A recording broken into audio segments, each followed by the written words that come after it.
Inaudible and audible sound. Sound is a form of energy that is produced by vibrating bodies. But do we hear the sound of every vibrating body? The answer is no. We have two types of sound, audible sound and inaudible sound. ध्वनी ही एक प्रकारची ऊर्जाच आहे. वस्तूमधील कंपने ध्वनीच्या निर्मितीस कारणीभूत असतात. परंतु प्रत्येक वस्तू कंप पावल्यानंतर आपणास ध्वनी हा ऐकू येतोच का? तर नाही. या ऐकू न येणाऱ्या ध्वनीस इनऑडिबल साऊंड असं म्हटलं जातं. We have two types of sound, audible sound and inaudible sound. Inaudible sound. Human ear cannot detect sound frequencies less than 20 vibrations per second. 20 vibrations per second means 20 hertz. So any sound below this frequency means less than 20 hertz will be inaudible sound for humans. In the high frequency range, the human ear cannot detect frequencies about 20,000 vibrations per second, that is 20 kilohertz, and the amplitude of the wave would be depend on the loudness of the sound. So the frequencies below 20 Hz and above 20 kHz come under the category of inaudible frequency. Means human ear cannot hear the sound of frequency less than 20 Hz and also more than 20,000 Hz. That sound is called as inaudible sound.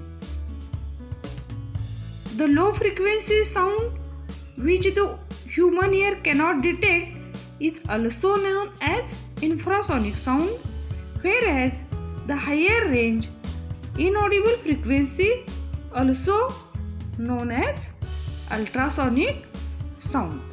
Means below 20 Hz sound is infrasonic sound and above 20 kilohertz the sound is ultrasonic sound. Some animals like dogs, bat have the ability to hear sounds having frequencies higher than 20 kilohertz. The police department uses whistles with frequencies higher than 20 kilohertz so that only dogs can listen to it.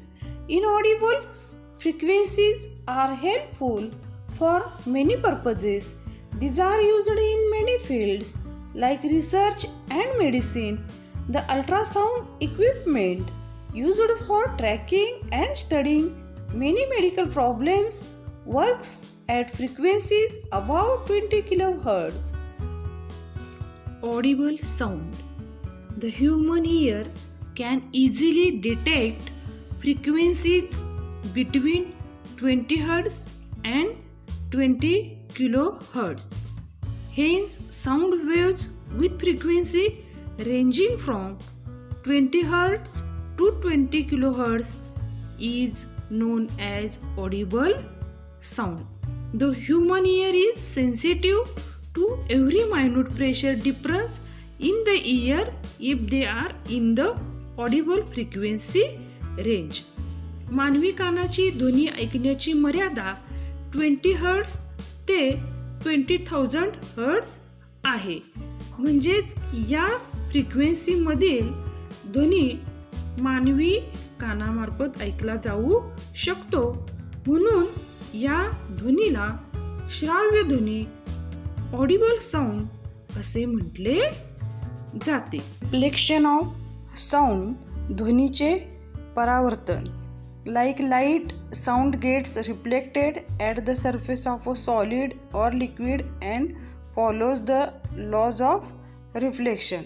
The angle of incidence is equal to the angle of reflection. The incident ray, the reflected ray and normal at the point of incidence all lie in the same plane. For this, see one activity. Take two pipes of the same length and arrange them on a table near a wall or metal plate. Keep a clock near the open end of one pipe and try to hear the sound of the clock through the other pipe by adjusting the position of the pipe. Now measure the angles of incidence and reflection. Then lift the second pipe and try to hear the sound. It will be seen that the angle of incidence is equal to the angle of reflection. The incident ray, the reflected ray and normal all lie in the same plane. Good and bad reflectors of sound. How much of the incident sound gets reflected decides whether reflector is a good or bad reflector. A hard and flat surface is good reflector, while cloths, paper, curtains, carpet, furniture, etc. absorb sound instead of reflecting it and therefore are called bad reflectors.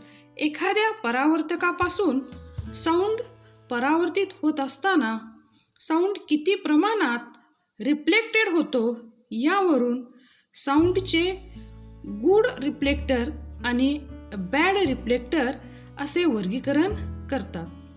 Hard आणि flat पृष्ठभागावरून ध्वनीचे परावर्तन चांगल्या प्रकारे होते, तर कपडे, paper, चटई, पडदे, फर्निचर यापासून साऊंडचे रिफ्लेक्शन न होता ते ॲब्सॉर्ब केले जाते, म्हणून यांना बॅड रिफ्लेक्टर्स असे म्हणतात.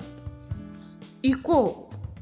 You must have visited an echo point at a hill station. If you shout loudly at such a point, you hear the same sound just after a little while. This sound is called an echo. An echo is the repetition of the original sound because of reflection by some surface. एखाद्या थंड हवेच्या ठिकाणी प्रतिध्वनी स्थळ म्हणजे eco पॉईंटजवळ तुम्ही मोठ्याने ओरडल्यानंतर थोड्याच वेळात तुम्हाला पुन्हा तोच ध्वनी ऐकू येतो, अशा ध्वनीला प्रतिध्वनी म्हणतात. प्रतिध्वनी म्हणजे मूळ ध्वनीची कोणत्याही पृष्ठभागावरून होणाऱ्या परावर्तनामुळे झालेली पुनरावृत्ती होय. In order to be able to hear the original sound and its reflection distinctly at 22 degrees Celsius, what must be the minimum distance be between the source and the reflecting surface? ध्वनी आणि प्रतिध्वनी हे वेगवेगळे ऐकू येण्यासाठी 22 अंश Celsius टेम्परेचरला ध्वनीच्या सोर्सपासून परावर्तनशील पृष्ठभागापर्यंतचे कमीत कमी अंतर किती मीटर असले पाहिजे. At 22 degrees Celsius, the velocity of sound in air is 344 meters per second. Our brain retains a sound for 0.1 second. To hear a distinct echo, the sound should take more than 0.1 second after starting from the source to get reflected and come back to us. 22 degree सेल्सिअसला ज्या वेळेला जो velocity of sound असेल 344 metre per second, त्याचबरोबर आपल्या ब्रेनवरती जो sound आहे तो 0.1 second हा टिकून राहतो आणि आपणाला जर प्रतिध्वनी ऐकायचा असेल तर हा जो ध्वनी आहे हा रिफ्लेक्शन झाल्यानंतर 0.1 सेकंदापेक्षा जास्त कालावधीने तो रिफ्लेक्ट होऊन आपल्यापर्यंत यायला पाहिजे, तरच आपण हा इको ऐकू शकू. Thus we can determine the minimum distance between the source and the reflecting surface by equation distance is equal to speed into time. Speed is 344 meter per second and time is 0.1 second. The answer is 34.4 meter. To be able to hear a distinct echo, the reflecting surface should be at a minimum distance of half the above, that is 70.2 meter. सुस्पष्ट प्रतिध्वनी ऐकण्यासाठी ध्वनीच्या सोर्सपासून ते reflecting सरफेसपर्यंत minimum distance हे 34.4 मीटरच्या half म्हणजेच 17.2 metre असावे लागेल. रिव्हायब्रेशन. Many multiple echoes of sound can be produced are called reverberations. Reverberation is the phenomenon of overlapping of sound caused by multiple reflections. Reverberation causes the overlapping of several reflected waves. If the time gap between the reflected waves is so short that this cannot be distinguished, so we hear multiple noisy sound. Reverberation मध्ये multiple reflections घडून येते. एकाच साऊंडचं multiple reflection घडून येतं आणि हे जे multiple reflections आहे यांचं ओव्हरलॅपिंग होतं आणि त्याच्यामधला जो टाईम गॅप आहे, रिफ्लेक्शनमधला जो टाईम गॅप आहे तो अत्यंत कमी आहे, सो शॉर्ट.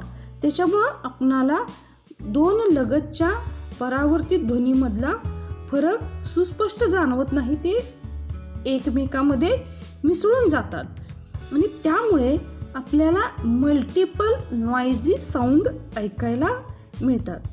ही जी गोंधळाची कंडिशन असते साऊंड रिफ्लेक्शन बाबतीत, याला रिव्हायब्रेशन्स असं म्हटलं जातं.